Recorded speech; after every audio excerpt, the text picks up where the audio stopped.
Uh, yeah. Good afternoon, ladies and gentlemen. So we have through the day had two very uh, informative sessions, useful sessions on aerospace materials, and thereafter followed by materials to do with naval warships, guns, missiles. Your camera, sir. Your video. All right. Okay. Yes. So as I was just saying that we have had two very useful sessions. The first one on aerospace materials, as well as the second one on naval warships, missiles, guns. Uh, Both have thrown up a host of issues where it evidently comes out that there's got to be much more synergy between all these stakeholders. And now we are into another very interesting session on 3D printing and additive manufacturing, materials related to that. So I welcome the chair, General Sanjay Verma. Can you hear me, General Sanjay? I think General Sanjay we just lost the connection. He was mentioning a while back that he might want to reconnect with the mobile. Yes, General Sanjay, I can see you back now. So I welcome General Sanjay Verma, a highly decorated officer with 4 decades of military service, and he has had several senior leadership positions spanning across several domains: human resource management, equipment management, financial and material management, and supply chain management. And he has pioneered transformational changes in the processes that he has dealt with, and his wide exposure to macro, financial, and budgetary challenges has led him to find very effective and innovative ways to optimize expenditure. His expertise in managing complex supply chains, impacting equipment availability and sustenance with cross-functional implications, that is inventory quality, business process re-engineering, is well acknowledged. His assignments have given him a very rich experience in national strategy formulation, strategic decision-making at the apex level, engagement with think tanks and industrial bases, not just within the country, but abroad as well. Presently, he is a consultant with the DRDO.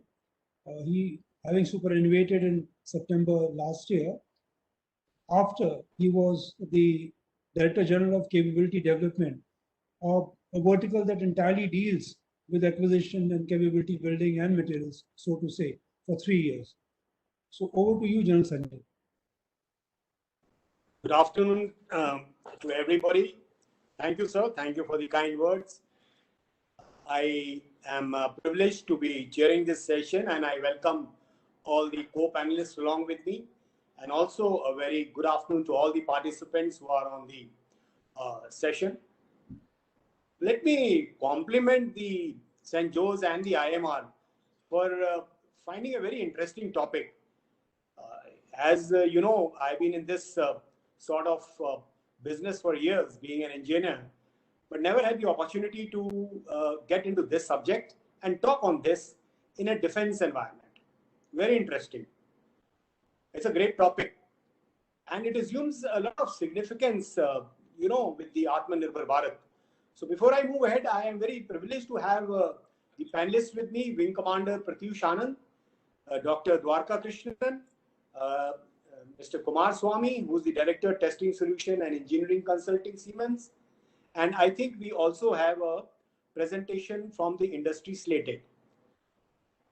Additive manufacturing, gentlemen, if we have to, the clarion call given by the Honorable Prime Minister last year to make India Atmanirbhar, and thereafter in the month of May, almost a year back, the Finance Minister also brought in a lot of changes, reforms in the defense and procurement procedures, whether it is enhancement of FDI, whether it is negative list declaration, indigenization, corporatization of OFB.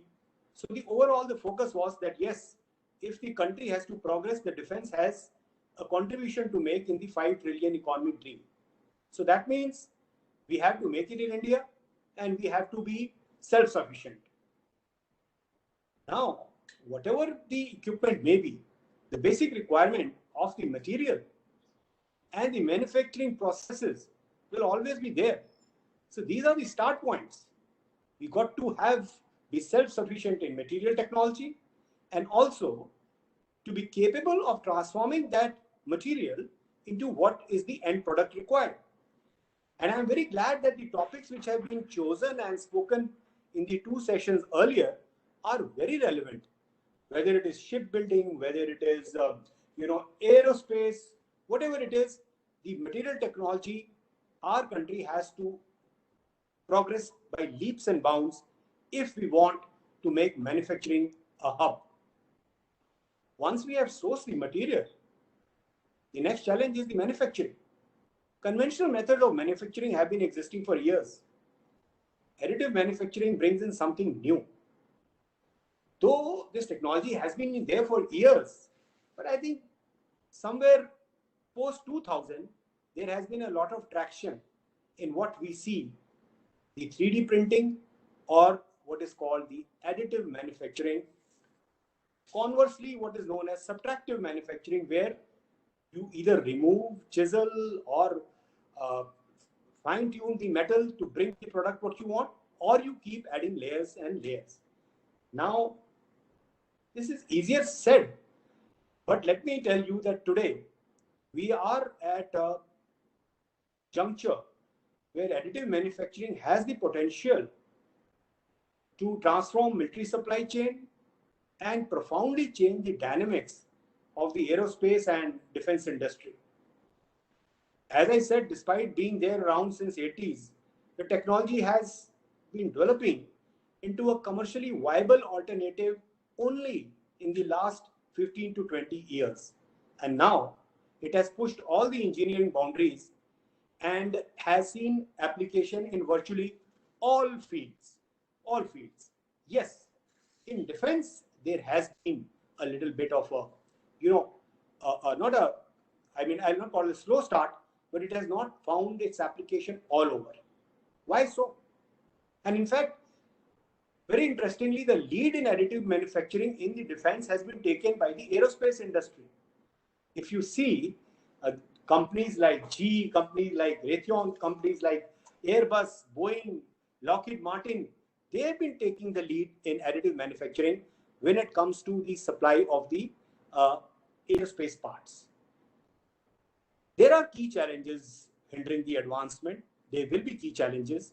The first what comes to my mind is, certification of the finished parts, certification of the input material, the quality of the finished parts, the legal and the IP issues, the massive cost involved, the cost of raw materials, the volumes involved. Once we make these products, who will certify them? What will be the durability of these parts? What will be the warranty of these parts? So these are some issues which will come to mind, and it will not be very easy when we find solutions. So I think we will raise certain questions as we go across. But today we have reached a stage where, in fact, the Army and the Air Force also should be looking at this technology in a very proactive manner, primarily to cut short the supply chains and look at the possibilities. I was commanding a battalion in high altitude 20-25 years back. There used to be one part, a critical part. The item may be very small, a floating wall, but the particular component will not work. And for that part to be transported from thousands of kilometers away, it was virtually an uphill task. The downtime of the equipment was huge. Now, suppose if the possibility of having manufacturing it on the spot is possible, the downtime of the equipment is grossly reduced. So the opportunities are immense. The only thing is we need to look at where and how to now invest and work out so that we can find the right solutions to this technology. And straight away what comes to my mind as far as the Army is concerned, look at the aviation equipment, the surveillance equipment, the tanks, the AD equipment, communication equipment. So many critical parts are required but they cannot be met in time. So the equipment languishes for long.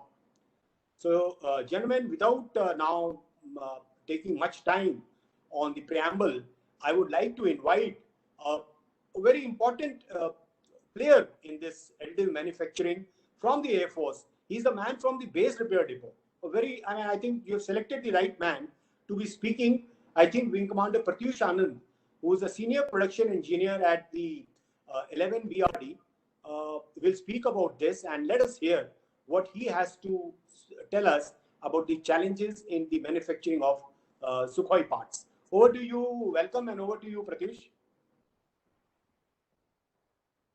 Thank you, sir.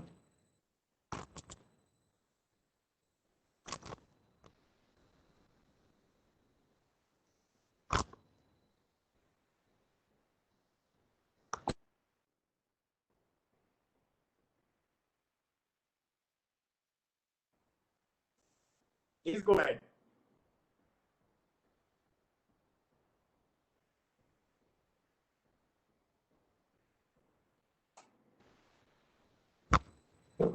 So, are my slides visible, sir? I can see it. Yes, yeah, you are. And am I audible also, sir? Yeah, you're audible. Sanjay, can you hear him? Sir, Yes, we can hear him. Okay. so in case the connection breaks or I'm not audible, I will request that you can just stop me. I will continue from the point again, sir. Okay. Thank you very much, sir. With your permission, I will start my presentation. I'm Wing Commander Pratyush Anand, Senior Production Engineer, Indigenization and Substitution at 11 DRDO. In the next 10 minutes or so, I will add on the perspective of users while adopting 3D printing or additive manufacturing in an Indian military MRO setup. This technology, additive manufacturing or 3D printing as we call it, is nothing but point by point or layer by layer material consolidation, in which the raw material, which is in case of metals, is powders, which are directly converted into complex three-dimensional forms based upon the digital data. Now, this technology is being projected as an important part or an important aspect of the next industrial revolution, along with Internet of Things and blockchain. And the capabilities being demonstrated by these technologies have tremendous potential in aerospace. Recently, to recall, around 3 weeks back, a small startup in Chennai was able to print an entire cryogenic and semi-cryogenic engine entirely using 3D technology, and it was testified in IIT Chennai. So that brings us to an important question. Whether a user, I mean user who is looking to manufacture using additive manufacturing, or rather reverse engineer or integrate the part using additive manufacturing, the part which was earlier manufactured using conventional manufacturing techniques and conventional raw material. The point about it is the technology is mature enough and advanced enough to fabricate new parts from scratch from a designer's perspective. However, in case of someone who's now willing to reverse engineer and already existing parts, especially in case of military MRO supplementing the supply chain, there are still challenges to go in order to qualify to this part. Now, if we talk specifically about Pratyush, can I interfere? Some delegates are also complaining that your sound is having an echo. Which device are you using for this? Is it a laptop or computer or what? It's a laptop, sir. Laptop. I hope there is not one more. I hope there is a second device not open. And what is the mic like? Built in? It's a good mic, so is it better now? Yeah, try without the earphone. So, is the heating still there, or is my voice audible right now? Any change in the quality of voice, sir? It was better, but not entirely satisfactory. I'll just put this speaker once again, sir. With the mic, sorry.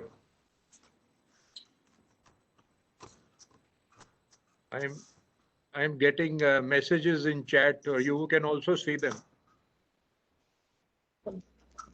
Is the quality better right now, sir? No, without it, this is probably better. Or keep I it. think this is the best setting which I can do right now, sir.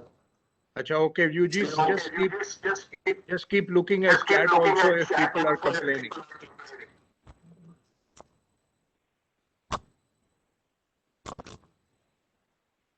The chat is not visible to me while I'm presenting the screen, sir.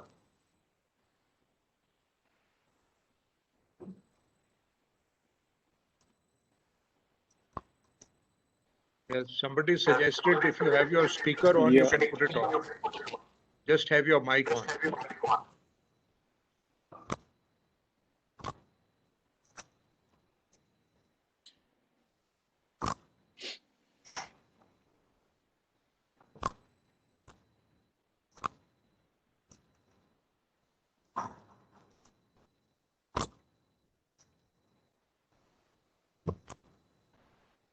Is it better now, sir? Yes, we can see your slides. Make it full screen.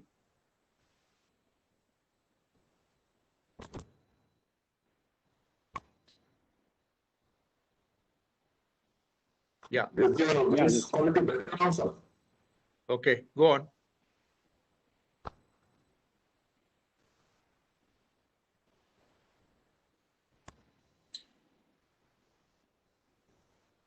Yeah, proceed. Pratyush? Is the quality better now, sir? Proceed, then we'll see. Right, sir. I'm very sorry for this, sir. So continuing with the presentation, primarily the field of additive manufacturing is very diverse and vast, and there are various technologies which are being developed. However, the most suited technology and the most widely accepted technology is laser powder bed fusion, LPPF, using metal powders. Now, this is a technology which Indian Air Force is presently experimenting with to enhance the capabilities of its existing industrial facilities, its setups, and also to enhance its existing supply chains. From the point of view of user, that is Indian Air Force adopting this technology in mainstream, we have to understand the complete AM ecosystem. In order to bring the additive manufacturing, we need to establish the maturity level of this technology, which I have already spoken about, and its application, and also be very critically aware about the limitation of this technology. And the main reason, as Jim rightly brought out, that we have been slightly slow in adopting this technology. This is primarily due to the fact that adequate standards governing this technology are not readily available in India. And to aid to that, the design data of additive manufacturing powders and the parameters and the variables which influence the physical property of the end product that is being printed in the machine, these are also not easily available or accessible to the user. Apart from that, another thing that we have to look forward is the lack, or I would rather say non-availability of quality assurance and quality control methods governing manufacturing specifically for aerospace applications. These need to be evolved so that it is easier for us to adopt. Now, to bring this technology, that is 3D printing, into the mainstream of our supply chain, one of the main agencies which plays an important part is CEMILAC, which is Center for Military Airworthiness and Certification. This is an agency which certifies the end use of this technology for aviation, for military aviation specifically. At this point of time, this agency, or rather the standards, are in a very nascent stage. CEMILAC is in the process of issuing directives as to how to go about identifying critical or non-critical path for aviation use. Further, it is also playing an important role in establishing the additive manufactured powder or AN powder equivalents vis-a-vis traditional Russian raw material or Western grade raw material. Once these issues are addressed, then the ball comes into the intermediate court, wherein we decide which roadmap and how to process based upon the basic fact whether the item being selected for manufacturing using additive manufacturing is it critical or is it non-critical. I will touch upon these subjects in the preceding slides. Now, first of all, it is very essential to understand that what do I mean in terms of standards. The fact that there are only few standards which governs the whole additive manufacturing process, its environment, is the first roadblock. The standard that we found was most pertinent to us was a standard issued by NASA, specifically the Marshall Space Flight Center Standard 3716, which is a standard for additive manufacturing of space flight hardware by laser power diffusion in metals, and standard 3717, which is nothing but specification of control and qualification of laser powder diffusion for metallurgical processes. These documents basically and broadly outline the requirements which are to be followed for adopting AM in aerospace application. This is a very good roadmap which is helping us evolve our own control processes for utilizing this technology in the mainstream.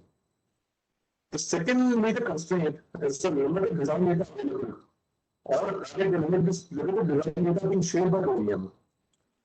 The design data which is available and the properties of the machine which prints this is highly proprietary. And the original equipment manufacturers, which are generally foreign manufacturers in our cases, generally do not share this data easily, which in turn creates further difficulty in establishing equivalence with the commercial raw material. Despite these challenges, the Senate issued one of its directives on this subject in mid-2020, which outlined a basic bond, which outlined the basic process to be followed in order to qualify for military aviation application. After the directive, it basically determines the path to be followed in case of critical and non-critical applications. In case of non-critical applications, what similar RCMA and foundry info says is that we will help you in identifying the equivalent powder.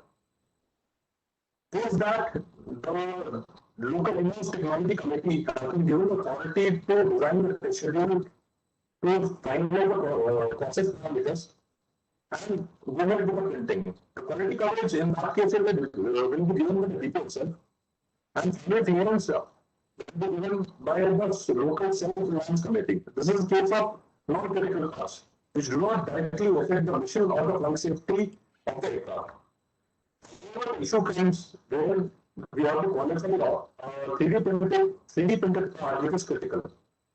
In case of a critical part, RCMA foundry and forge will have to be consulted and approval will be taken from them in case of any material which is going to substitute conventional raw material. They will have to also run a test schedule which will determine the amount and quantity and quality of test which has to be carried out on those parts. Subsequently, the platform RCMA being responsible for that particular aircraft, will also have to follow the test schedule. That means it will be a joint effort between the user, RCMA, foundry and forge, and platform RCMA to determine the test schedule for approving the car. Post that, the quality coverage will go by depot, and all test reports will have to be submitted to both platform RCMA and foundry and forge for getting your readiness certification.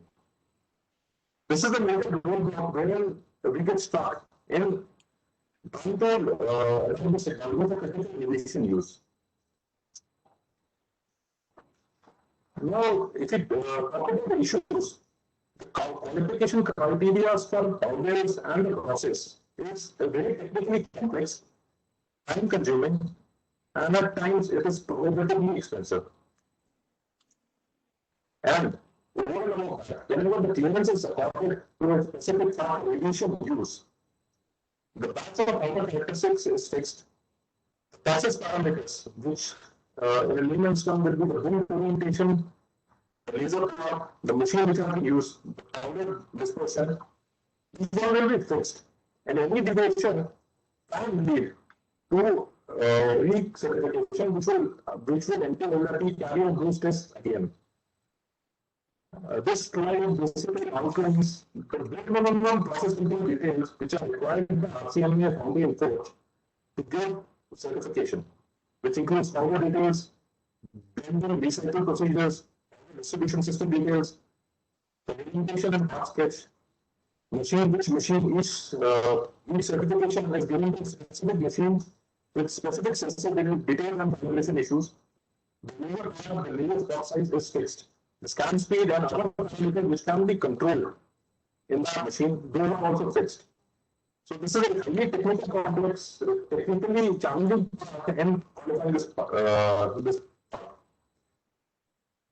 Second thing is regarding the qualification of a additive raw material, residence or conventional raw material.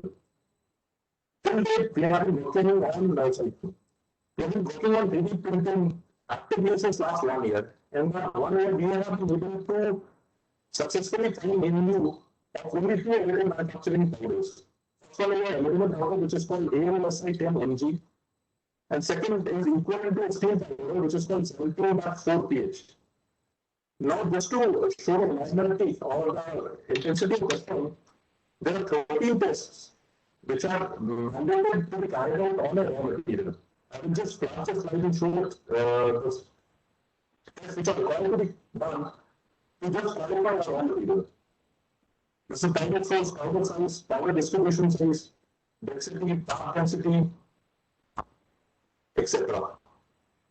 After the test on the raw material completed, then there comes mandatory test and additional test on coupons and the parts itself. For example, there are 8 mandatory tests which are to be carried out on coupons. These tests include tensile test at room temperature, bending hardness, microstructure, chemical composition, residual stress, FPT, MPI, X-ray, CT scan. All these tests have to be done on the part and as well as on the coupons which are to be printed along with the same build. In all 3 axes, X, Y, and Z. Additionally, there are 2 additional tests which needs to be carried out depending upon the material, the raw material, and the end product we are trying to build. These are the few tests that RCMA handling for recommends. Tensile test at delivery temperature, low sample fatigue, high sample fatigue, stress rupture test, heat, thermal fatigue, sound spray, conductivity, fracture toughness, and the list goes on.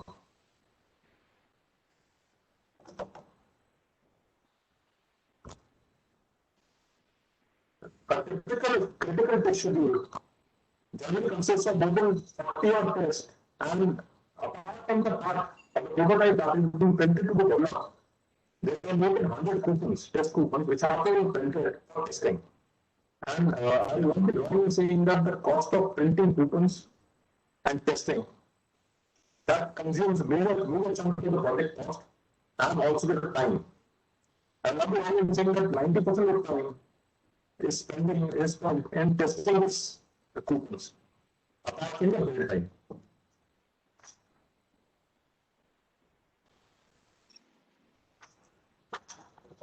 Additionally,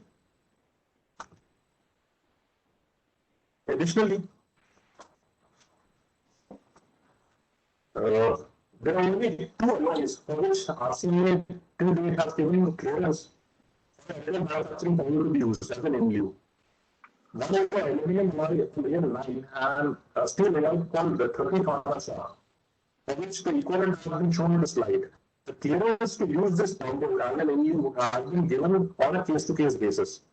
It is not a blanket clearance that we have received. That means it is not that any part manufactured using 30 Russia can be still reduced by 17 pH AM figure. No. This substitution was given for specific parts using a specific process. So direct immune substitution was not given, clearance was not given to us. So in order to identify immune powders, we are in talks with NML. We are in talks with regional like US, GmbH, which is a German company and have a huge market presence in India to find out more immune powders.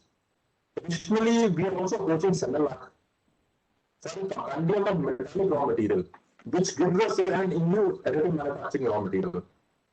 In this, what we are trying to propose is that the traditional raw material, Russian raw material, which is available to us in the form of sheets, round bars, blocks, aluminum alloys, steel emulsion, titanium alloys, we want to equivalent additive manufacturing powder. Additionally, we would also like to know the additive manufacturing process parameters that we need to finalize so that the properties of both traditional raw material and additive powders match. And post that, the current part that we still need to figure out is what are the post-build treatments required for additive manufacturing powder? What is the kind of heat treatment we need to do? What kind of electroplating or other coatings are required in case of 3D printed part? This slide shows the vast amount of various kinds of raw materials, aluminum alloys, steel alloy, and titanium alloys that are commonly used in a Russian aircraft. In case we want to actually get additive manufacturing into the mainstream of Indian supply chains, we need to find additive manufacturing powder equivalent for these alloys. The moment we are able to tackle that problem, 90% of the parts we will be able to print in India using the equivalent powder. However, as on date, the equivalence of these powders is not readily available. This is a typical workflow process that we are adopting at our depot to make a conventional part in 3D. First part is the selection of components. Now, how do you decide which part to put in 3D or go which part to put in conventionally?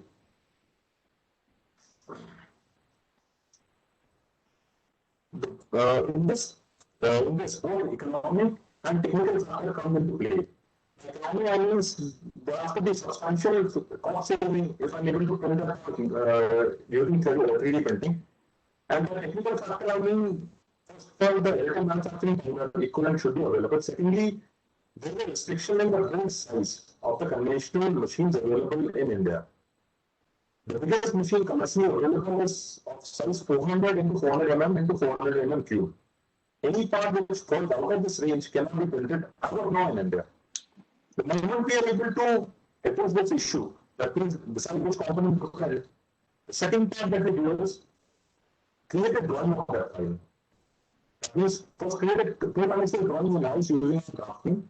Secondly, convert the two-dimensional drawing into a 3D drawing, which is called a STL file, which can be done in-house and also which can be outsourced, because it requires certain sophisticated scanning machine, either blue light or white light, which converts it into a three-dimensional object. Prove that the question comes up, how do you validate that drawing? Whether the drawing that you have created is equivalent or exactly matching with the drawing. So there are two ways to do it. Just as you use a 3D sealer machine, which is a coordinate measuring machine, and compare the digital file with the physical sample. Another method is put that part in plastic and then do a comparison, which is substantially cheaper and will give you better acquisition also. So we are trying both the part depending on upon the process. Post that we build a prototype. The first prototype is built. After building the prototype, the machining and heat treatment aerodynamics, these are factors are decided. How do we intend to really finish their cover? This is the design phase. Post that comes a validation phase. What are the kind of functional testing that we expect to do on the prototype? At user level, the people level, we can do micrometry, X-ray, if it will be bleach checks or subjected to pressure, various pressure. The other dependent testing, which is the powder and group testing, which is chemical properties of additive manufacturing powders, and other tests which are listed out. These are to be outsourced to a MOD accredited lab. The point here is some of these tests can even take more than 6 months to complete. So this is a major bottleneck wherein the part can be completed in a day. The test might still take us around 6 months to use the year also in some cases to even qualify that part. All these things are over. It is important that we freeze the process of building parameters. That means the digital file in form of drawing and the final input which is given to the additive manufacturing machine, those have to be frozen. So in case for an HSP, it is very important to digitally archive and freeze these parameters so that we can maintain the quality of the future products also. So this is the basic workflow that we have been following for 1 year to manufacture few parts that we have been able to do till date.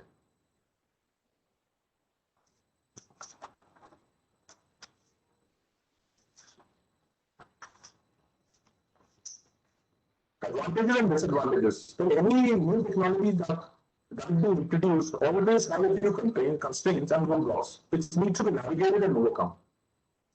I'm not talking about the advantages because there is data available which about this technology. However, specifically in our case, in Indian Air Force case, the constraints in terms of certification and availability, the roadblocks.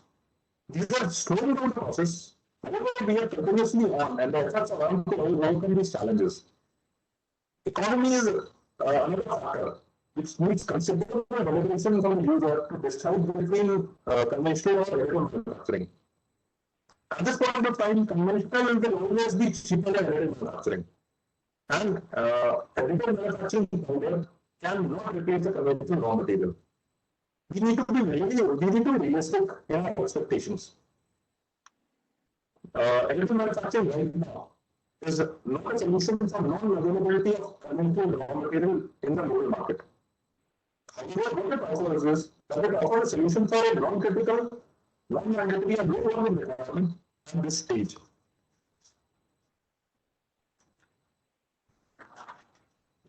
Finally, I would like to highlight the efforts that have been undertaken to really integrate this technology in our supply chain ecosystem.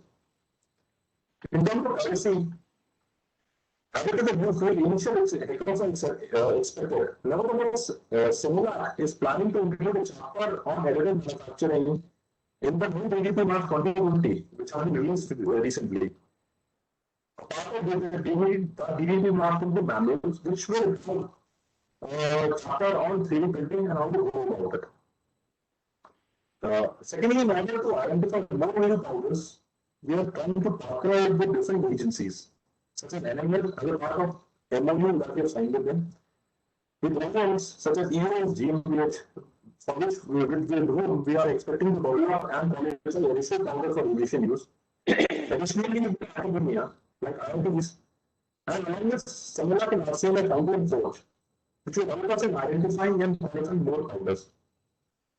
Additionally, I would like to promote a few more points, such as in previous session, the speaker from Milano also expressed interest in getting into this field, and they are also trying to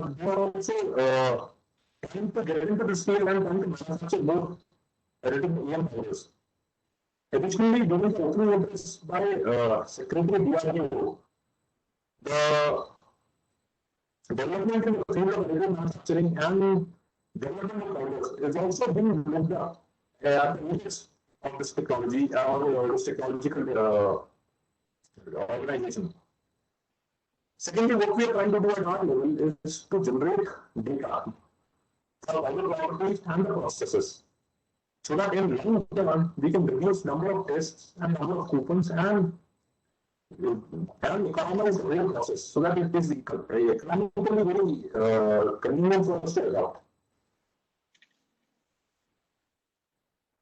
These are a few photographs of the test coupons and the limit to which that we have manufactured or that we have manufactured with our partners at the DRDO. In this, you can see the test coupons and the actual part being printed. These are a few parts which are printed and which are already found on MiG-29 and other aircraft in Indian Air Force as it is. So with this, I've concluded my presentation, sir. And I'm really glad to thank you for giving us an opportunity and platform to present a view of the users also, sir. Thank you very much, sir. Thank you very much, Piyush. I think it's been a very good presentation, and I'm glad you called it a game changer, and then positively gone ahead with the presentation and given us the insight how you're taking up the challenges of adopting this additive manufacturing or the 3D printing. Things like standardization, the quality, certification, all are very, very important, especially to the aerospace industry. And ironically, like I said, if you see the statistical figures, the world leaders in exploitation of this technology is the aerospace industry. You've given us a very good insight into how you have, sifted the critical and the non-critical components, how you have gone in about the selection of components itself, and bringing in the cost element, bringing in the importance of the raw material certification. That, in fact, is a very important thing, because if the raw material is not proper, how do you ensure the end product certification? Another thing which will actually manifest as we start exploiting this is what is the durability of these components which are made by 3D printing? How do they last? So some sort of a reliability testing on these components, because on the conventional components we do the lot of reliability testing. So all these things will evolve, and I'm glad you brought in the constraints of the size, constraints of the cost, and all the related issues. Now, what started in for 3D printing was basically in the realm of prototyping. Now, getting into the mainstream commercial exploitation is a challenge in itself. And I think if I see correctly, what the next speaker has in store for us in the form of Dr. Dwarka Krishnan, when he's going to speak about from micro scale to macro scale. I just think, he's talking about this. So I will like to invite Dr. Dwarka Krishnan, and may I request you to start your presentation, and would also like to introduce yourself. Over to you, Dr. Dwarka.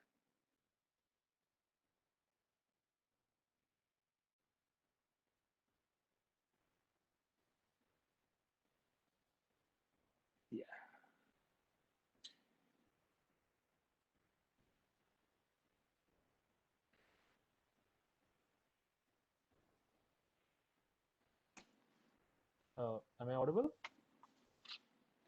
Yep. Thank you.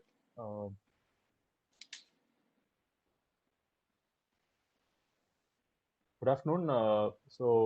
I'm Dwarak Krishnan. I'd like to thank IMR for giving me this opportunity to present on my topic on design and simulate for additive manufacturing from macro scale to micro scale to macro scale. I hope,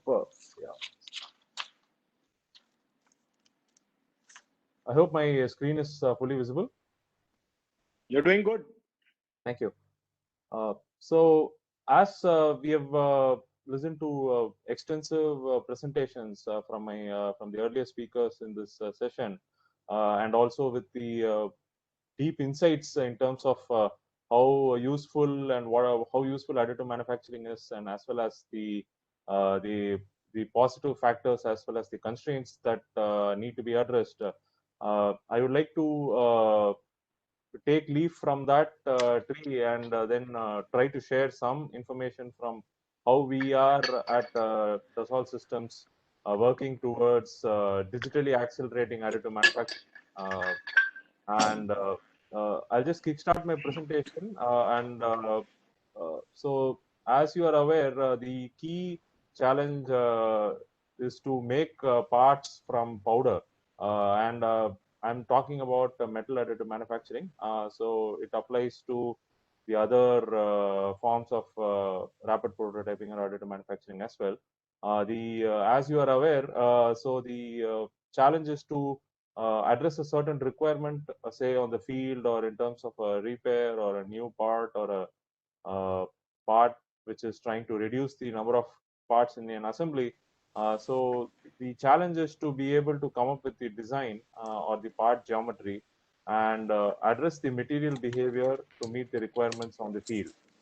And when it comes to be able to make a part which is able to handle the in-service loads as well as the durability aspects, it is as you could have seen in the earlier Black coffee, that's no? the level of complexity is immense. And how do we look at using some of the latest ICME and computational technologies to do that, to address the challenges? So some of the challenges in additive manufacturing, uh, be it design for AM or working towards optimizing the print strategy or the build planning, and then to keep in mind the part quality as well as the yield. And on the field, what is important is in terms of what are the defects, how's the surface finish, then what is the residual stress state of the part, what is the durability of it. The Some of the challenges, if we are trying to use some digital tools in a siloed fashion, creates additional complexities in its own way. So it becomes an you have kind of a file-based approach where you go back and forth between the designer, the test person, the simulation expert, and the manufacturing person. So the whole process can take weeks to months. And as rightly pointed out by Dr. Sanjay Verma, so it is important on the field, especially to be able to address certain, say, repair or a component requirement to quickly design something, put together some design which works, and then be able to bring it out in a matter of days or even weeks. So this approach of going back and forth with experts is suitable for not for the field, but more so for a manufacturing or a R&D setup. So the real world challenges that need to be addressed uh, further needs to be encapsulated in the software, especially be it related to design or on the field. All of these needs to be accounted for in the software, because finally the objective of the tool is to not expose the designer to these complexities, but to give them the right form of estimates to uh, design properly and come up with a part which is able to work in the field. So some of these process parameters as well as the design and field issues are shown here to highlight the real world challenges. And it is necessary to be able to use a digitally connected approach which is based on the science to address these needs. So at Dassault Systems, we are working with establishing a platform where one can say offer services to manufacture parts. We also work with some material suppliers to come up with models as well as their database of materials to be used by the other manufacturers. It is used by the labs and academicians in R&D purposes, as well as the engineering experts who are working on design, to provide them with the necessary tools like, say, CATIA and all the optimization tools to come up with a generative design, and the machine builders with the right set of tools for the manufacturing build setup and producing it.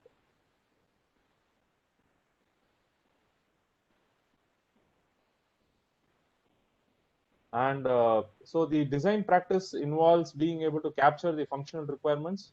So as you can see in the animation, you have a part which is to be fabricated. So we need to capture the design space, the loading constraints, and explore the design. And additive manufacturing is eminently suitable for these kind of bio-inspired or organic designs. And we can do these trade-off studies to finally come up with design which is suitable for our requirements. And in that way, we can achieve our lightweighting targets, our manufacturability constraints, as well as our operational constraints in terms of load carrying capacity. So lightweighting is a key aspect. So in terms of reducing the weight as well as ensuring the functionality is not compromised at any cost. And once the design is finalized, seamlessly we need to have a CAD-based approach, because if you want to go in for build planning, there is no point in going back and forth where you take files and then import and export files to lose the data. So we need to seamlessly work on the same platform, which is based on the 3D Experience platform, where you can plan the build setup, prepare the process, generate the laser scan path, and the outputs which can be fed into the machine. And the same set of data can be leveraged for doing the more challenging finite element based simulation on these additive manufacturing printing itself. So even before a part is commissioned for printing, you can simulate it virtually using a general purpose simulation framework based on the Abacus solver, which is very popular for nonlinear finite element analysis. You can simulate the manufacturing build and then validate the part for service loads, estimate the life of the part which has been virtually printed. Even all this, even before a part has been sent to the actual machine. So you can estimate any failures, you can estimate crack propagation, and also the durability, among other things. So there are numerous validation studies which have been done to showcase how virtual printing makes us quickly move from design to final part confirmation, even before doing any trials. It's more like a zero prototype approach. So to ensure the accuracy of this whole process, which is especially when it comes to simulation, is how accurate is it to capture. So to do that, we need to consider the material aspect, as has been rightly pointed out, how accurately we can uh, simulate the phase transformation or the evolution of the material, as well as model the material performance right from the atomistic scale to the macro scale. So as you can see here, we can estimate how the material is going to evolve in terms of phases, and then during the actual printing, we can look at the different grain boundaries. We can look at the phases that are there being generated as the material is being fused and printed. The same thing can be applied for polymer-based deposition, where we are looking at the bead sizes. What is the viscoelastic element of the settling of these beads as it is cooling down? So we can do these kind of evolution studies. And as you know, after the part is printed, we can evaluate the material performance as well. So to be able to do that, we need to bridge the scales for metals and also other materials, right from the micro scale or atomic scale to the macro scale. As you can see, we can use tools such as phase field diagrams and also non-equilibrium phase diagrams to model the phase transformations in these alloys, and also capture the mesoscale performance through the constitutive equations to calibrate our continuum models, which will help us validate coupon level AM simulations, and as well as the actual component level simulations. So with that, I hope I conclude my presentation at the 10 minutes time slot that is given to me. So I would be glad to take any questions now or after the session. So I'd like to thank IMR for giving us the opportunity here. Thank you. Thank you very much, Dr. Krishnan. Thank you. Can you hear me? Yes, I can hear you. Thank you very much. It was actually a very informative talk which you have given, and I like the topic from powder to working parts. You have appropriately brought the challenges. From converting from a 2D design to 3D design, and the most interesting part which hit me was the scope of simulation and doing the entire validation of a design before it actually gets into a prototype manufacture. Right. I think if that sort of an assurance is built in the manufacturing process, it takes care of a lot of uncertainties and certain concerns which come up, in fact, later. So from that perspective, I think it was very well covered. I was looking at, like, when you mentioned that, how do we look at in a defense scenario? You have a strategic system which is off-road. You need to put it up and about earliest. Yes, the designing cannot be done there, but definitely in today's communication era, the designing can be done thousands of kilometers away. The possibility of sending the designs across to a location where the machines are available. So all these things can be networked, and time and distance can be actually cut short, and we can think. So overall, I think a wonderful preview you gave it to us. We'll reserve the questions for the end, but you and the wing commander, I would like to just leave it. We would like to, how now should we carve a defense strategy for application of this additive manufacturing when we come back? And before I invite the next speaker, may I ask General Arora, how are we doing for time, sir? Till what time do we have this session? General Sanjay, you please don't worry. Okay. The speakers. Okay. So now I would like to invite Mr. Kumar Swamy, who is the Director, Testing Solutions and Engineering Consulting of Siemens. And he has got lots of experience being a postgraduate in automotive engineering from Coventry University. And he's worked extensively in applied noise, vibration, and durability engineering domain. So from him, I think we are up for another interesting presentation, following what we heard from the Air Force speaker and Dr. Krishnan. So may I invite Mr. Kumar Swamy, please? Yeah, thank you so much, General. Just let me know if you see the screen and if you can hear me well. I can hear you well. Yes, I can hear you. I can see the screen also, very impressive. Great. Thank you so much. Good evening to you all, and thanks for inviting me to share, I would say, a new topic, even for us within Siemens, the digital image correlation, which we are trying to position to our customers to characterize the material and structures.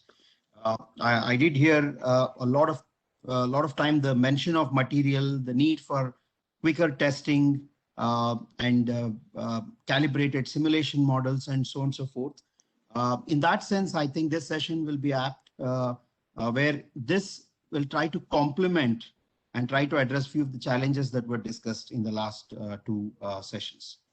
So we all know the customer experience per se, the consumer experience is changing, and they expect different, better products nowadays, and that's continuous process. In that, while we speak about many challenges, the lightweighting is also one of the thing, and there the requirement is to look for some innovative material is something that keeps coming every time, and that's one of the challenge that we see in terms of material itself. I'll just use my pointer. So design of innovative materials will continue to be an interesting challenge. Then the second is to accelerate the component and system validation testing. Wing Commander did speak about that a lot of time is taken for testing, right? So the requirement or the request is to really accelerate this whole process. And the third important element is the new buzzword that we hear these days more so is the digitalization or digital transformation, digital twin, which means the requirement to do more and more simulations, and that is done much earlier in the development cycle, so that you tend to spend less time when the proto or when the product is ready, which is only limited number of tests that you want to do for verification and homologation or certification per se. So again, how can we make sure that we get more calibrated finite element models or simulation models that we can rely on in the product development process? So there, the digital image correlation is what we call the DIC, is really a new and innovative technique to do material and structures testing. So what is DIC? It's an innovative testing and analysis method which relies on the images that we use camera. So you see some cameras here. So that is solely dependent on the images of the object that we apply with these high resolution digital cameras to extract what we call a full field data. What do we mean by full field data? Is, for instance, here is a part of the object that I'm observing. So when I do testing, right, I get information at once on all these points. So you see maybe thousands of those dots that you see. So I'll be able to extract information at once for the complete object under test, which helps us to accurately capture the local behaviors. So typically these measurements are done with 2 cameras, which is called as a stereo configurations. There could be more also. I'll come to that in a while, which allows extracting the 3D geometry of the tested area as well as 3D displacement on all of the points that I was mentioning. And the accuracy or the spatial resolution is as close to a finite element model. And from these quantities, it is then possible to derive velocities, acceleration, stress, strain, and other material properties. So what is it needed is, as I said, cameras, sample under test, and there you see high contrast image that you see there. I'll come to that. It's an important part of the digital image correlation, and of course some acquisition, processing, and software suite there. DIC offers several advantages over traditional testing techniques, which could be using tensile testing machines, extensometers, using strain gauges as sensors, and so on and so forth. First of all, the cameras act as sensors, which means they are contact lens. So you don't have to mount any sensor on the object itself. So being contact lens and there is no physical instrumentation that is required, you can test it on lightweight components, any material for that matter, like soft materials, also on hot surfaces, which is always a challenge, where we tend to use some laser vibrometers or laser meters and so on and so forth. So there it can be used. And then this really doesn't, since there are not many, I would say, strain gauges or any other sensors that we use, there are no cabling involvement, right? And there is no a bigger data acquisition system or a data logger that is needed, which makes the instrumentation less complex. And in test world, we say a clean and a lean measurement system is always important to be more productive and more accurate, to get more accurate data, right? Also, you don't need a lot of equipments here. So what you need is, in principle, the cameras, and many a times the scene has to be lit correctly. So you need to have sufficient lighting, and for that sometimes you use some LED lights, and that's all is what is needed. So another advantage that we see with this technique is the delivered results are in full field. When I say full field, many a times when we apply some strain gauges at select points, I only get local deformations or local properties at those points, which may or may not be correct. So we always, in testing domain, we always struggle to say how many sensors I need to mount, where do I mount, and all those things. So the DIC makes it very easy, because the entire test object I'm measuring, and I'll be able to acquire data on the complete field. So that's what we call a full field. So you will not miss any critical information, which would be a risk in the traditional techniques. So we don't stop at displacements alone. That is the primary sensing parameter. But from that, we can measure strain, we can measure stresses with a material property that is known, material testing, and it can also be extended to vibrations like accelerations, displacement, velocity, and so on and so forth. So as I said, in typical configuration, maybe 2 cameras are sufficient for a small samples. But when it comes to a bigger product, for instance, the cameras can also be increased. So we can go to more than 2 cameras as well. I have an example that I will show you. And using those, you will be able to really get a full object view as well in DIC. So what is the basic principle of DIC? It's pretty simple. So what we do is we capture those images, as I said. So images at a given frame rate, which are acquired using these digital cameras while the structure is loaded. So by tracking each pixel between different images, and algorithm that we use at the back end to reconstruct the full field information and strain patterns. So what is very essential is tracking these pixel changes, right? So accurate tracking relies on a high contrast random pattern that we apply on the specimen. And that's what I was telling. So these are high contrast random pattern that we apply on the specimen surface, which are called speckle pattern. So which is nothing but having a white background and block dots or black speckles, and which is applied to the structure physically using some paint, for instance, spray paint, or even using a self-adhesive paper. And in one of the video, I'll show you how it is being applied on an F-16 aircraft. So in practice, what do you need is cameras, 2 or more. As I said, a light source to make sure that your field of view is lit properly so that all the data can be acquired clearly. And of course, some of the data acquisition systems that may be needed to acquire some complicated parameters. For instance, you are doing this, but you want to measure also some vibrations which are not in the field of view. So you can mount a sensor and still connect it. So you can still use DIC as a complementary solution with the traditional methods as well. And as I said, a speckle pattern that is glued or painted to the surface that is to be measured. So there are, as I said, typically the use case is the stereo DIC, which is with 2 cameras, which gives you 3D geometry displacement, stress strains, and so on. You can also use 1 camera, which is only in a single plane measurement that we do.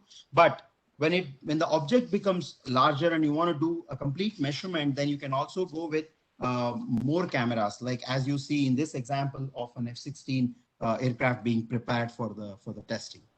Now, in principle, even the measurement process is also very simple. So you prepare your test object, you set up, and you have to do some calibrations, and then you go for measurements under loading conditions. And then once you have the measurements data, you process that data for what you want to get out of this testing. So I will share some results or some applications that can be used using with DIC. So what do you do with DIC results? First and foremost is it's very useful methodology to determine the material properties. So from the DIC data that we measure, we can identify the mechanical properties of the material. There is some material database. There is also something that you can also add your own custom material and so on, with which you will be able to identify the material properties, which can be used as an input for finite element analysis. And that way, very accurate material testing data can, of course, give you a very accurate finite element simulations there. One example. The other example is correlating the finite element and the actual test results. The classical approach, of course, is to just compare 2 images, but that will not be correct because you will have to do first what we call geometry correlation. So for that, there is a methodology that we use, wherein the DIC is first applied on the virtual images in the FE model itself, which then the difference between the FE and DIC will show you where do you want to look at and how do you want to update the finite element model, looking at those differences and gaps and so on. So one is the material property that you get, which will be an input for your finite element simulation. The second one is the correlation and updating of these finite element model using DIC methodology. Third, in many transient events, like which happens for a very small time, like impacts or blasts or crashes, for instance, it becomes extremely useful to do these DIC measurements, which will give you a lot of insights in such phenomenon. Like what you see here is a pouch drop test and how you can easily see the deformations and so on. And of course, we are also using this to extend these in principle material testing, finite element data input and correlation to vibration and modal testing. An example is a car door slam test. You see here the object is being the high contrast paper is attached here with where you use cameras to do measurements. So we are also doing some additional measurements with the cables that you see here using a data acquisition system, which can then be processed. So the data that you measure will then be converted to a frequency domain. And at each of these frequencies, you will be able to see the visualizations, the deformations also, obviously vibrations behaving, the surface is behaving for those vibrations. Another example of a simple dryer machine, where again you see the deformations that is being measured. And it's so easy and simple with these two cameras. With minimum time, you get a lot of insights and informations from these tests. An example of the turbine blade resonance test that you are seeing here, and a nice correlation that you see between the finite element analysis and the actual testing, which is using the digital image correlation, is what you see here. 618 hertz to 603 hertz, so which is very accurate, highly correlated measurements. Another example is the helicopter rotor blade model test. So here the excitation typically comes from an electrodynamic shaker. So here it was basically a study done to understand, with conventional method of instrumenting a lot of sensors, exciting and then making a measurement. And in this case, the measurements were also done using laser vibrometers. And you see here the mode shapes, the first bending, the second bending, and so on. Those mode shapes, also lateral bending is what you see. So in those mode shapes, when we did the same test with DIC, so here is a sample, again constrained at one end, excited primarily with a pull and release excitation. So it's kind of a free vibration excitation. And using these two cameras, we were able to acquire the frequency response functions and the mode shapes, which again, as I said, matches closely with the other means of test, traditional classical testing. So that's another example. And here is a video that you see here, where we tried to do a vibration test on an F-16 plane. So there are different steps that's being shown. So what we are trying to do is just to acquire this piece of this field of view only for now. So you see here that surface is being prepared, right? What we call the speckle pattern or speckling.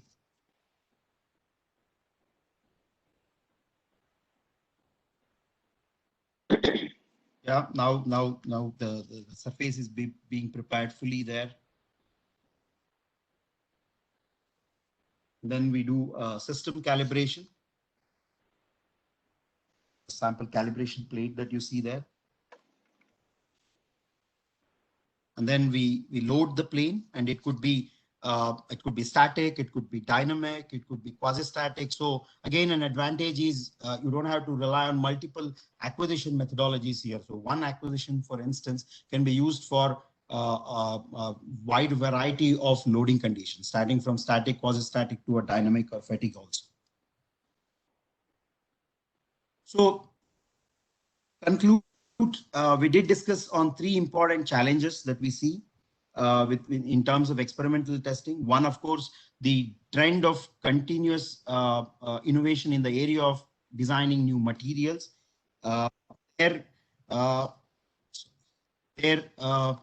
We can qualify complex material properties, reduce dependency on testing. You don't have to do a lot of tests, allow true material design iterations with the finite element correlation and all those things that I was talking about. Then accelerate component and system vibration testing. So as I said, with just two or more cameras, even the larger object can easily be measured, which if you use sensors, which may typically takes 1 or 2 weeks to prepare, with these, I think it will reduce it to few days. So it really reduces the instrumentation time, and it also offers a lot of versatility in the sense you can gain more from a single test that you do, and also you can also understand the root causes on spot, basically to understand what's happening and so on with the vibration deflection shapes that I was talking about. And of course, the trend towards doing more and more simulations and virtual development. This methodology helps to validate those simulation models, identify the errors, uncertainties, and also to calibrate this so that you have a robust digital twin to do your analysis. And so that's all what I wanted to share, a new method to do material testing and few of the applications that I wanted to just briefly touch upon. Thank you so much for listening. Thank you, Mr. Kumar Swamy. I think it was fantastic. And I'm not really aware whether there are some participants from the Director General of Quality Assurance. And if they are, I mean, I'm sure this would have been music to their ears, because for me, the last three bullets which you said were very, very pertinent. First of all, you have taken us onto a totally different plane altogether, the back end of this technology. And when I connected to your last three bullets, one is that the testing and innovation in new materials. Second is the accelerated component and validation and testing. And the third is the trend towards simulation. Now, this is something which in my tenure, when I was the Director General of Capability Development, and I had to get, induct equipment and do the testing, this used to be the major roadblock. How do we do accelerated testing? Whether it is of components, whether it is of material, whether it is of explosives. And I think you've brought in a totally new perspective in terms of the digital image correlation. Very, very informative. Thank you very much. And Thank you. Yeah, really enlightening. In fact, I could relate to the problems which I was facing in the last 4 years when I was serving. Anyway, now, General Arora, do we have an industry presentation? No, sir. This is the end, but please put on your camera. Yes, sir. Yes, sir. So, gentlemen, like what General Arora said, as far as the panel discussion is concerned, we have had some fantastic presentations. One from the Air Force perspective as to what they are doing about additive manufacturing, how they are looking at it. The other one from Dr. Krishnan, he took us onto a different plane. And the third, again, a different plane where the testing solutions and material characterization was discussed. Now, before we open the house for question answers, may I flag two issues for discussion. One is, like I said, the gentleman between the three panelists, what do you think, or what is your suggestion should be a strategy for the defense forces to be adopted if this sort of a technology has to be taken in? You see our constraints. We are located in different places. Our inventories are kind of huge. The requirement is not known. When a particular part will fail and when it will be required, in what quantity will it be required is not known. So with all these imponderables, what do you think should be a defined way ahead? Maybe a small this thing by each panelist. I'd be grateful. Pratyush?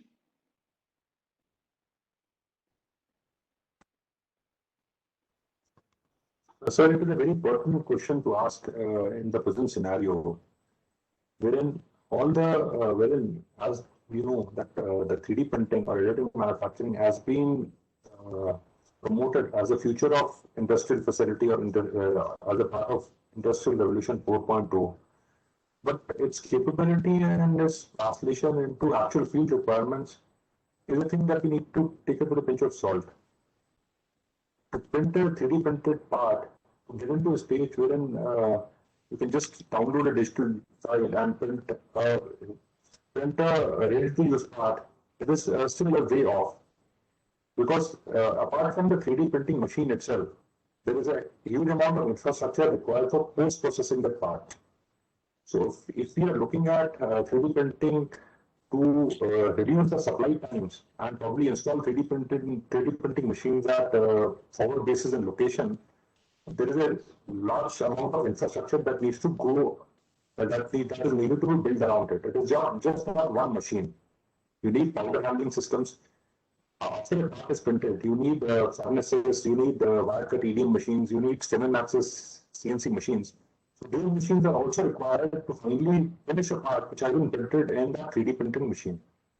So it is really, we really need to put our heads down and think and as to how actually it can translate into an effective tool in our existing military industrial infrastructure with the forces which is available. Second question that we need to see is whether we need to buy this machine or whether we need to utilize the already installed machines or the reserve capacity of the other industry partners. That means, should we specializing in just building a 3D model and giving it to an industry partner to build, or should we have our own infrastructure? So these are the few questions that we need to think about in long term, and probably they will help us in deciding our future course of action.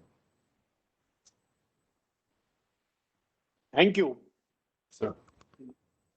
Dr. Krishnan, may we have your inputs, please?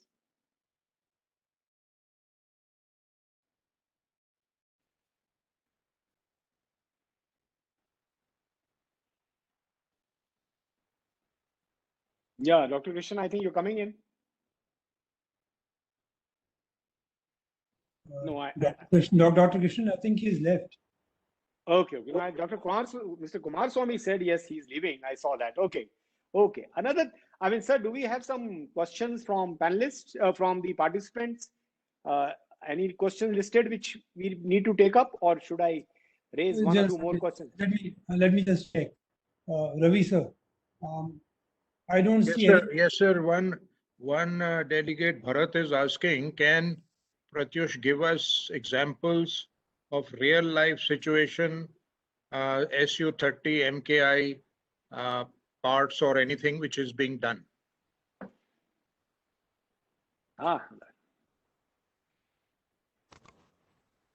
So there are a few parts that we have printed for MiG-29 and Su-30 aircraft. A few photographs I have flashed it in my presentation. These are, as of now, we are primarily focusing on non-critical aircraft general spares, metallic parts, unions, brackets, small pipelines. That's what we are concentrating on right now. Main structural members, which are critical, we are still in a design and development phase, as we can call it. So, yes, if you see, there are few 3D printing parts that are being that have been printed and are being used on these aircraft. In fact, let me just add out here. There is no representative from the Indian Army, but I am aware that we have set up some 3D printing facilities in our base workshops, and also in some forward locations where small components are being routinely now manufactured. However, the scales and the volumes, because of the complications and the constraints which we discussed, are still inhibiting it to come into a big way. Dr. Dwarka, did you hear my question before this? Would you like to respond that how should in the defense forces we be looking at adopting this additive manufacturing?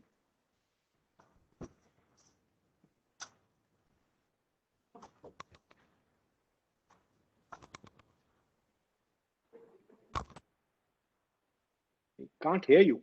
Hello, are you able to hear me? Yeah, I can. Thank you. Sorry, I just missed the, just stepped out for a brief few minutes. Thanks for asking me the question again.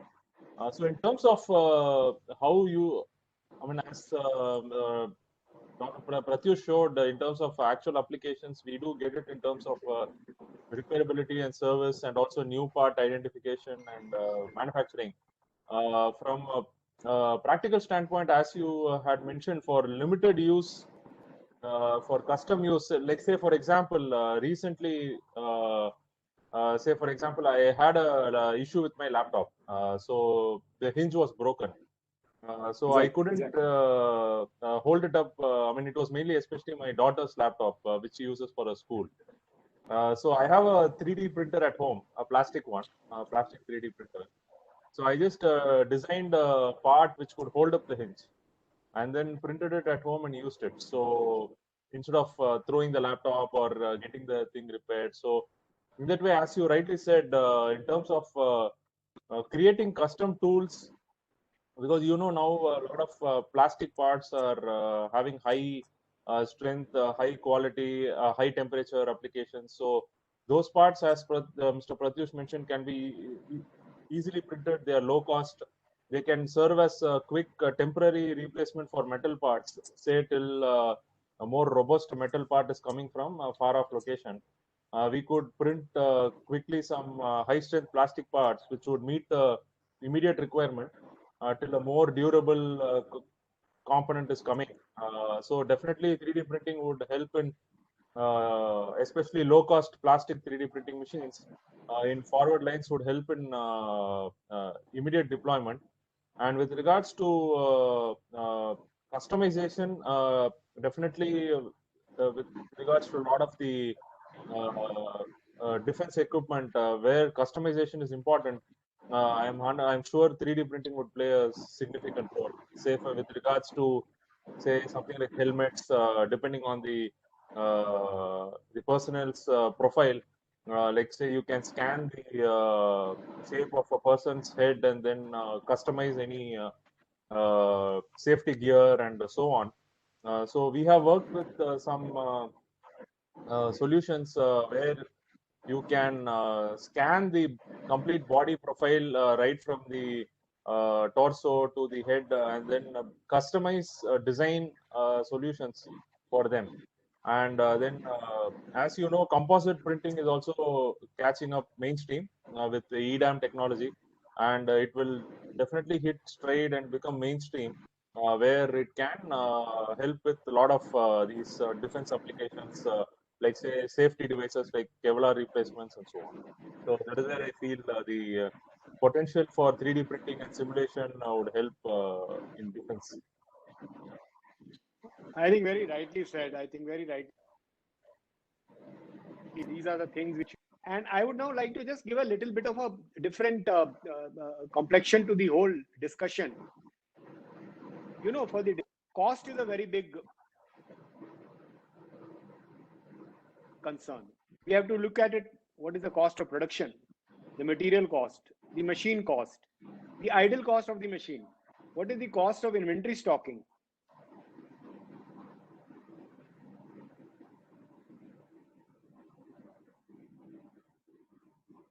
Is it worth getting all the way from distance away? The biggest is cost of non-availability of that particular part at that critical time. This cannot be equated. This cannot be given a cost, because at that point when you require that particular item, if you lose that moment, it cannot be quantified in terms of any value. So now the whole thing, I think it's a subject for deep study by all the three services, and examine the cost versus the exploitative. And also it has to be actually not only the Army, Navy, Air Force, this exploitation, because a machine is a machine. It will not differentiate between an Army component or a Navy component. So it has to be between the three services. How can we adopt this technology for the betterment and the early availability of certain critical items and spares? And time has come now that from prototyping we go to mainstream commercial production. And unfortunately, there's no one from the Indian Army representative in our panel. But like I said, I spoke to some people. We are thinking positively, setting up 3D printing machines, etc. General Srivastava, sir, any more questions you have, or anybody in the panel would like to ask anyone? General Sanjay, that was a wonderfully conducted session, and I think the presentations were indeed very.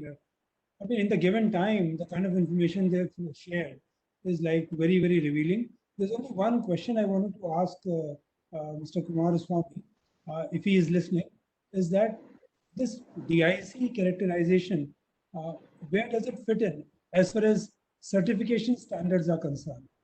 You know, if one could certify, I think, on the basis of DIC characterization, it would cut down time phenomenally. I think, sir, he is left. Okay. But you know, I picked up the thread what you are talking about, because it was relevant to me in the appointment which I was doing earlier. That yes, if by simulation testing, that's what he meant last. And this is what we are looking at even now when I sit in the DRDO, that what can be tested and validated in the labs by digital intervention, and on ground, doing it actually over years or over months can be reduced. There is scope for that, but I think he would have been more apt to answer, but I think he's left. So General Sanjay and all the esteemed panelists, I think that is indeed an excellent session that we have had. Thank you so much. Thank you. Thank you very much. Thank you, all the panelists. Ravi sir. Thank Ravi you. sir. Thank you. Sir, I just want to check out, we have given mic access to one of the delegates to see if they can also give their comments on audio. So Ravi Dwivedi, are you there? Ravi Dwivedi, I have enabled your mic. Can you say something? No, he wanted to make a comment on 3D printing, but we can't access him at the moment. Am I audible? Yeah, is that Ravi Dwivedi?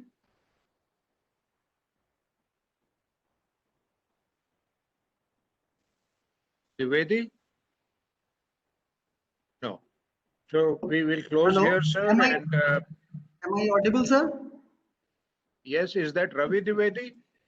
Yes, sir. Yes, sir. I'm Professor Ravi Dwivedi from Maulana Azad National Institute of Technology, Bhopal. Okay, give your comments, please. Yes, sir. Actually, I have been associated with defense also, and later I have taken up this profession as a faculty in Maulana Azad National Institute. And I have been working in additive manufacturing for past couple of years. I personally feel that I personally agree with General Sharma sir that cannot afford to lose the movement when we need the item, especially when we talk about the critical items. Then it becomes very essential to have the item rather losing the movement.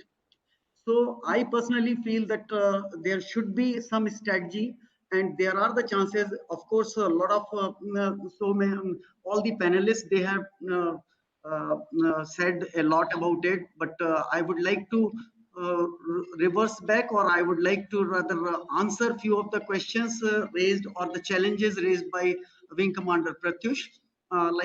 He said that the data is the problem. So reverse engineering has taken a place, and later on one of the speaker, he has shown that the reverse engineering can be a very well solution for this. Then sustainable manufacturing, and especially the NDT, non-destructive technique, is coming up very fast. We have been doing some of the project for the SHM and all. Like online condition monitoring also cannot be ignored in this case, because we are working with we will be dealing, the defense is dealing with the critical items. So online conditioning also is very important.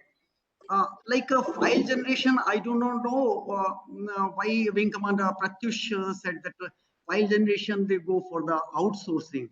I personally feel that there are the softwares available, and it can be handled in-house also very well. And since I was associated with the Air Force, so I know the capabilities of Air Force, and rather all these services, I must say. So there should be, or there is indeed necessity to go for the additive manufacturing. However, there are few constraints are also there. I think I would like to say recently one work in the MP region has been taken up, where induction conduction based additive manufacturing with the aluminum filament has been done, and the research is going on. Almost research is completed, and this particular work is under patent. Then similarly for the FDM process also, we can't rely on one particular process only. So there is a development is there for the single extrusion process also through the aluminum wire that can also be taken. So there is a research. We are very much interested to join the hands with the defense if any project comes, or if we are asked to work for the interest of our defense services, then we would be very happy. We have few of the projects, like I'll cut it short, and I'll summarize it. So recently we are working in the pharmacy also, developing or the printing of the printlets, and expedients for the Siachen Glacier soldiers, those who are posted there. So that is also possible, and we are working. One of the project is going on. We are working DRDO. So I'm very much excited to work in case if opportunity is there. And I'm very much thankful to General Ravi Arora, give the opportunity to giving me the access for which I was really waiting for quite a long period. Thank you very much. And Wing Commander Pratyush, you can also contact with me because we can help out you in the production and the 11 DRD. Certainly, we would be happy to give you the inputs, research projects like papers, and we can help you in this case in case if you want. Thank you very much. Thank you all for giving me the time to speak a little bit. Thank you, Thank sir. you, Professor Dwivedi. Over to General Verma. Thank you, sir. Thank you very much, sir. At the end now, I would like to thank General Srivastava and General Ravi Arora and all the panelists for giving us this interesting subject. And I think Professor Dwivedi, who joined us, a very pertinent input. I think the Air Force, and even I will make use of this, Professor Dwivedi, because I know people in the Army who are looking at using this technology in a bigger way. And Professor Dwivedi, you'd be glad to know that in the last 1 month, I have got associated with the Maulana Azad NIT twice. So I've been speaking on some panels. So that's great. Thank you, sir. Thank you very much. No, because it's Thank not you, General started. It Srivastava. is not started yet. Just wait for 2-3 minutes. Sir, we have moved ISRO also. So we are working I'm and following that up. I work with you, sir. Thank you. Thank you, sir. Thank you, everybody. We'll close the session now. Immediately start the next session so everybody can migrate. Thank you. Thanks.